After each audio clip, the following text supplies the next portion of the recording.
안녕하세요, 원재입니다. 사람들은 자기가 어떤 사람인지 알고 싶어 합니다.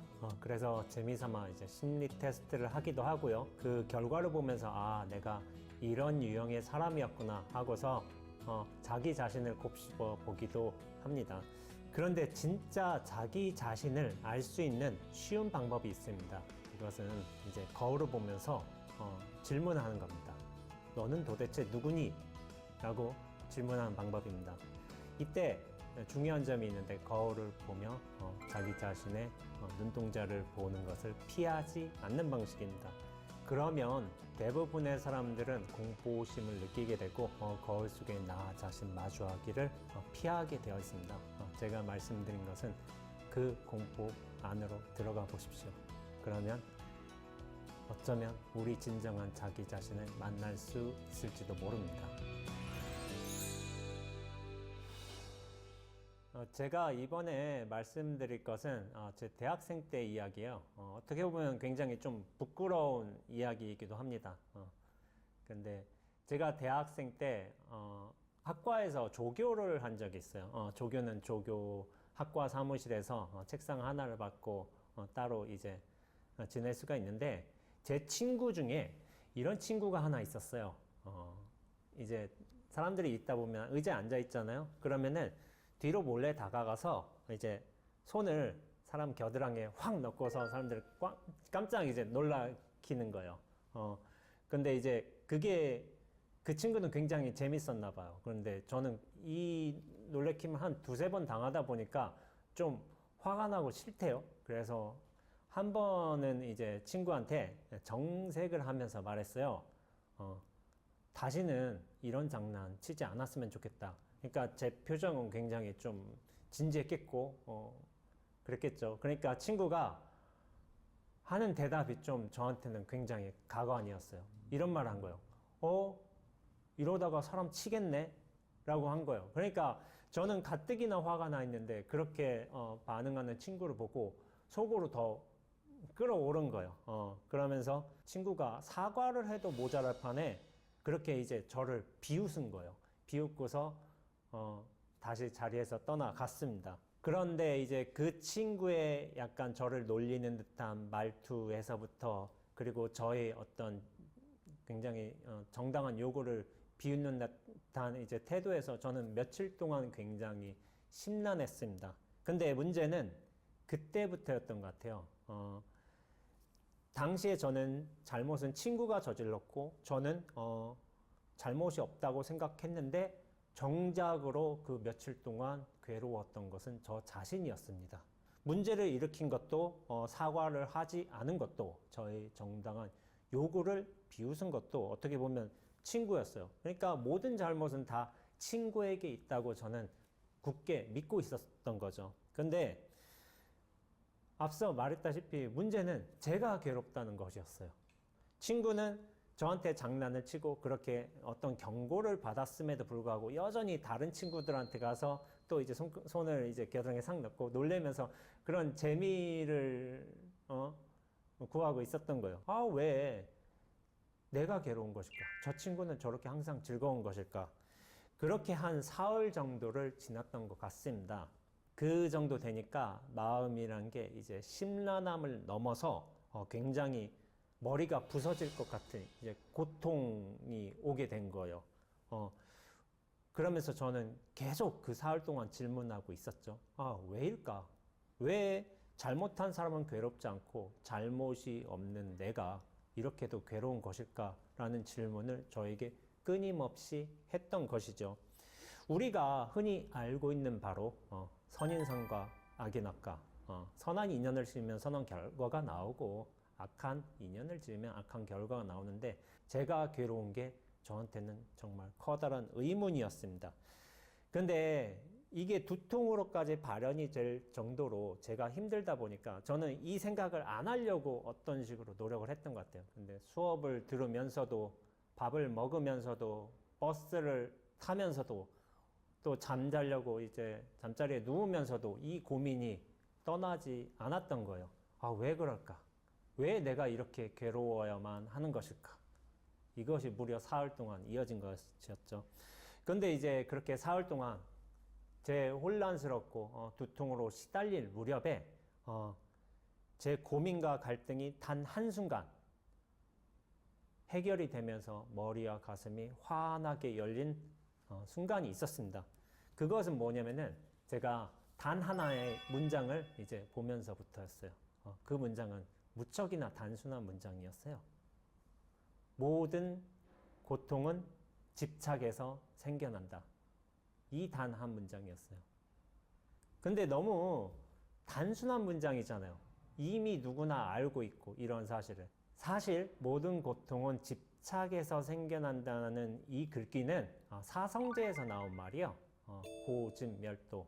우리 현상계에서는 이제 수많은 고통이 일어나지요. 고통은 그 결과이지만 그 원인은 집착이라는 것을 이미 부처님은 사성제를 통해서 말씀해 주신 것이었죠. 그 당시에는 이제 제가 학교 사무실 밖에서 어떤 서울의 하늘을 보고 있었던 것 같아요. 그 하늘을 보면서 그런 멍한 상태에서 오랫동안 좀 가만히 있었던 기억이 납니다. 제 20대 시절을 돌이켜 보면요, 저는 이제 약간 시비라는 것이 굉장히 중요했던 것 같아요. 시비를 잘 가려내야 되고, 옳은 것을 행하고, 그런 것을 척결해야 된다. 그런 종류의 믿음이 굉장히 강했던 것 같습니다. 그런 차원에서 저는 친구가 잘못했고, 저는 잘못이 없고, 나는 옳다라는 좀 강한 믿음을 가졌던 것 같아요. 그러나 당시에 제가 보지 못한 게 하나 있었어요. 그것은 뭐냐면은 이 모든 문제의 중심이고 근원이었던 거예요. 그것은 바로 내가 옳다는 생각이고 그 내가 옳다는 사실에 대한 강한 집착이었던 것입니다. 당시 20대 청년으로서 옳고 그름에 대한 어떤 강한 믿음을 가지고 있던 때이기도 했고, 또한 이제 개인적으로 이제 사람들과의 관계라든지 사회적인 어떤 여러 사건, 큰 일에 대해서 시비를 명확하게 가려내야 된다는 이제 믿음을 강하게 가지고 있었던 것 같아요.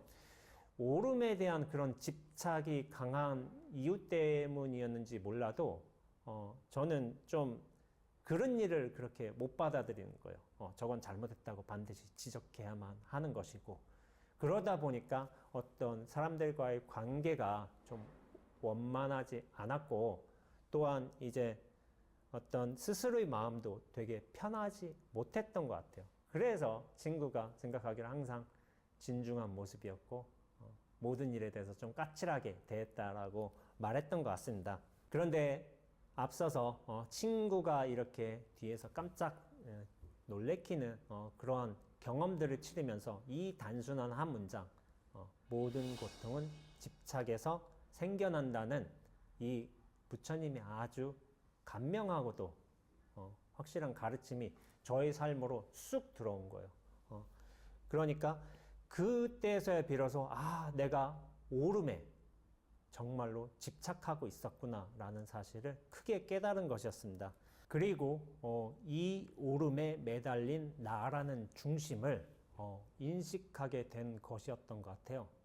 그래서 이 깨달음을 어떤 시작으로 해서 제가 수행이라는 거를 시작하게 됐어요.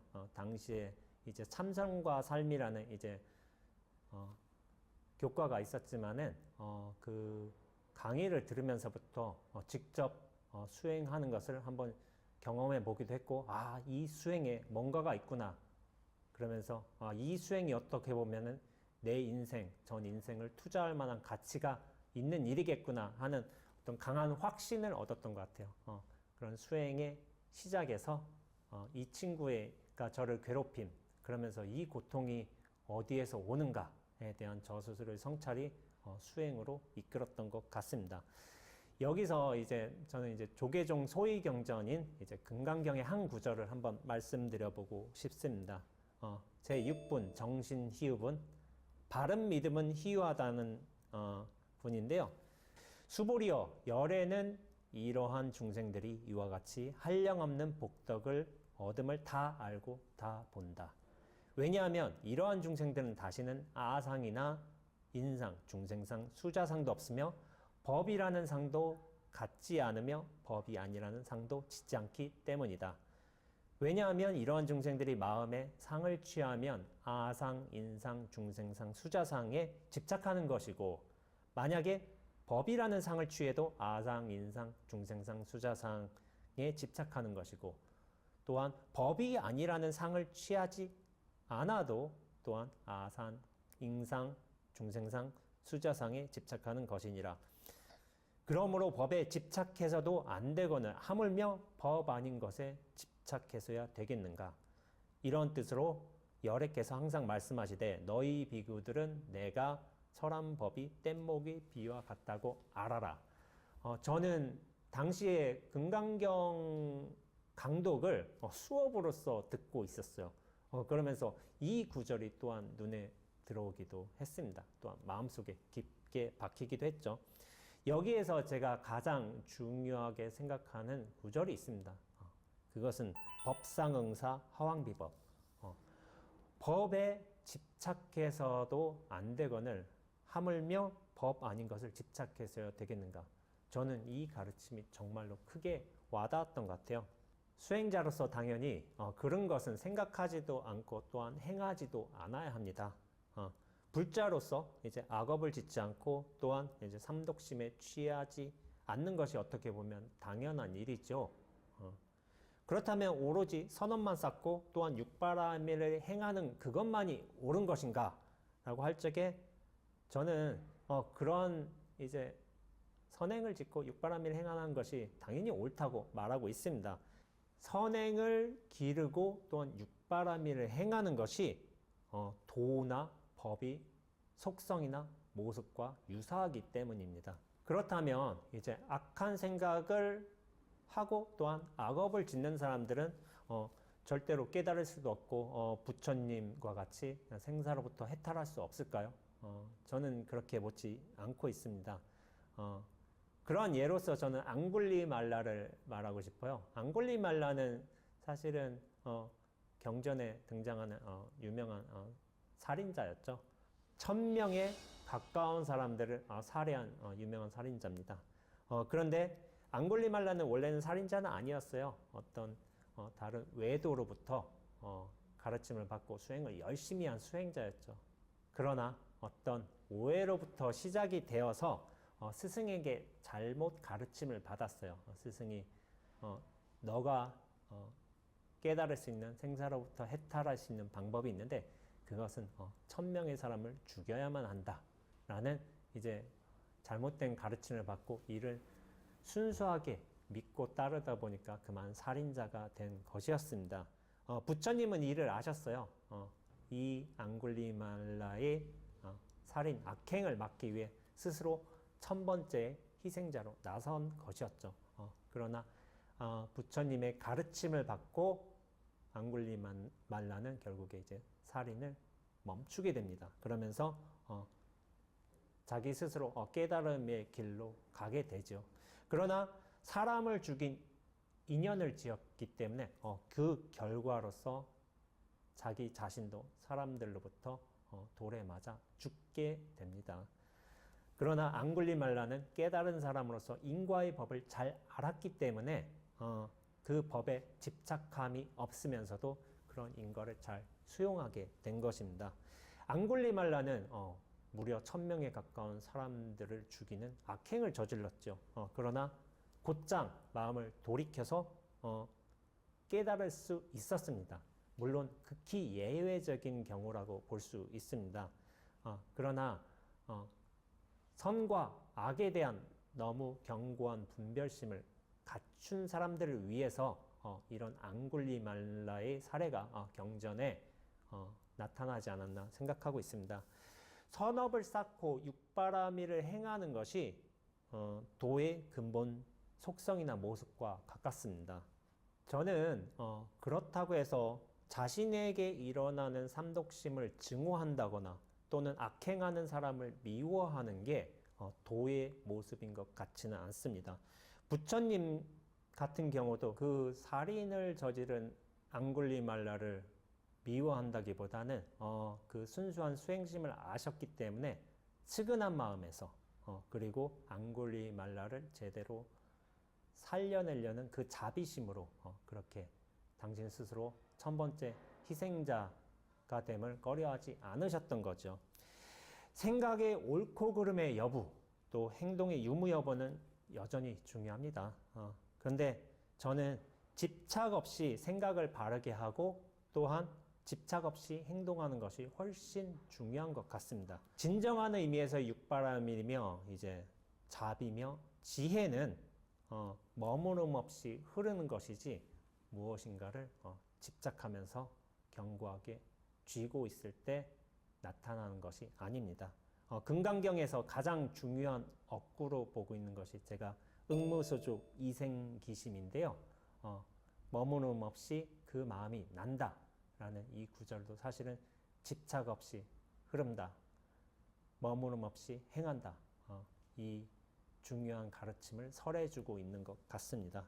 그러나 잘 구분해야 될 게요, 시비를 가려낸다는 것은 그 시비에 집착하고 있는 나의 분별심을 가려낸다는 것이지 시비 자체가 사라진다는 것을 뜻하지는 않습니다. 우리가 분별하고 취사하려는 그 마음이 사라지게 되면은 그 텅 빈 맑은 바탕이 드러나게 되어 있는데 이때 시비나 분별도 맑게 드러나게 되어 있습니다. 그 텅 빈 바탕에서 맑은 분별이 또한 맑게 드러나는 것입니다. 이 맑은 분별을 우리는 이제 지혜라고 부르는 거죠. 지혜는 우리가 따로 얻어야 할 안목이나 바른 이해 같은 것이 아니라요, 탁한 분별심만 걷어내면 자연스럽게 드러나는 맑은 분별인 것입니다. 그러나 이렇게 맑은 분별에 반해서 탁한 분별심이라는 것도 분명히 있습니다. 잘못되었다고 생각하는 것을 미워하고 또한 내가 옳다는 생각에 집착하게 된다면은 우리는 이 탁한 분별심에 휘둘리게 됩니다. 이것을 달리 말하자면 증예라고 할 수가 있습니다. 그 바탕의 공안과 만나지 못하고 분별의 양상, 나의 선호, 나라는 기준에 사로잡혀서 그 분별에 휘둘리게 될 적에 우리는 탁한 분별심에 휘둘리는 것입니다. 이렇게 탁한 분별심과 맑은 분별은 증예로서의 차이가 분명합니다. 증예는 잘못을 한 남을 미워하고 또한 나는 옳다는 집착에 사로잡히는 것을 뜻합니다. 그런데 우리가 탁한 분별심에 휘둘린지 아니면 맑은 분별을 하고 있는지를 좀 더 직접적으로 단순하게 알아볼 수 있는 방법은 있습니다. 되게 단순한데요. 그 고통이 어디에서 일어나는가? 만약 그 고통이 나에게서 일어나는가? 그리고 그 고통으로 인해서 내가 괴로운가? 그 모든 고통의 중심이 나라면은 나는 아무래도 탁한 분별심에 휘둘리고 있을 가능성이 큽니다. 이에 반해서 맑은 분별을 하게 된다면은 나라는 중심이 강하다기보다는 전체로서의 상황이 훨씬 명료하게 보이게 되어 있습니다. 그런 전체적 안목을 통해서 우리가 명료하게 상황을 파악하고 또한 치우침 없이 나를 쓰면서 상황에 이제 적절히 대응할 수 있는 것이죠. 그런데 대학생 때 이 친구가 저에게 고통을 주었지만은 생각해 보면 이 고통도 나쁘지 않았던 것 같아요. 저는 이 고통으로부터 벗어나기 위해서 어떻게 보면 수행이라는 것을 시작할 수가 있었던 것이었거든요. 고통은 절대로 나쁜 게 아닙니다. 깨달음을 주기 위해서 인연대로 찾아오는 게 또한 고통의 모습이기도 하기 때문입니다. 그러니까 우리가 삶에서 여러 고통들을 만나게 되잖아요. 고통이라는 인연도 혹은 나한테 역경계를 주고 있는 사람도 어떻게 보면 꼭 필요한 인연이에요. 우리가 역경계 보살이라는 말이 있잖아요. 나에게 고통을 주고 나를 괴롭게 하는 사람이 사실은 보살이라는 거예요. 왜냐하면은 나를 공부시키기 위해 그리고 영적으로 성장시키기 위해 또한 이제 나를 성불하게끔 하기 위해 그런 모습으로 오셨기에 우리가 보살이라고 부르는 것입니다. 그렇기에 모름지기 이제 수행자라고 한다면은 그 고통의 빌미를 주는 사람을 미워하지만 말고 그 고통이 어디에서 왔는지 고통을 잘 살펴보고 그 고통의 근원을 잘 파헤칠 줄도 알아야 합니다. 그런 작업들을 해 나가다 보면은 저는 자기 자신에 있는 마음에 품고 있는 증애심을 보리라고 생각을 합니다. 그것은 상대방에 대한 어떤 세상에 대한 바깥에 대한 미움이고 나에 대한 강한 집착입니다. 수행자는 모름지기 질문의 방향을 바꿀 줄 알아야 됩니다. 밖으로 향했던 질문을 자기한테 돌리는 것, 그것이 수행자의 진정한 자세입니다. 왜 나에게서 이런 고통이 일어날까? 이 고통은 무엇일까를 곰곰이 성찰하면서 나에게로 초점을 맞추어야 하는 것이죠. 그렇게 질문의 방향을 바꾸고 나에 대한 성찰을 잘 해내갈 수 있다면은 역경계 보살이 온다고 해도 야, 부처님이 참 신통하시구나.